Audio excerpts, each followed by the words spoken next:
18ই জানুয়ারি থেকে 25শে জানুয়ারি শাকম্ভরী নবরাত্রি। আর শাকম্ভরী নবরাত্রি জীবনের সমস্ত সংকট, শত্রু ভয়, গ্রহ দোষ, নক্ষত্র দোষ থেকে বেরিয়ে আসার জন্য কালভৈরবজির মন্ত্র।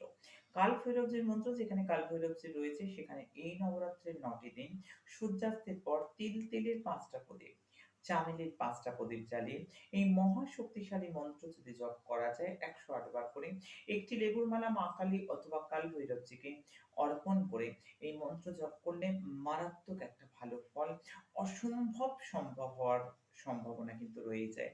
সেই শক্তিশালী মন্ত্র হলো ওম ভ্রাম ভ্রাম ক্রিম ক্রিম কালো ভৈরবায় ভ্রাম ভ্রাম ক্রিম ক্রিম ফট। এই মন্ত্রটি ১০৮ বার করে পাঠ করো। অদ্ভুত ফল পাবে। ১৮ থেকে ২৫ অবশ্যই দেবালয়ে গিয়ে করো। জয় মা।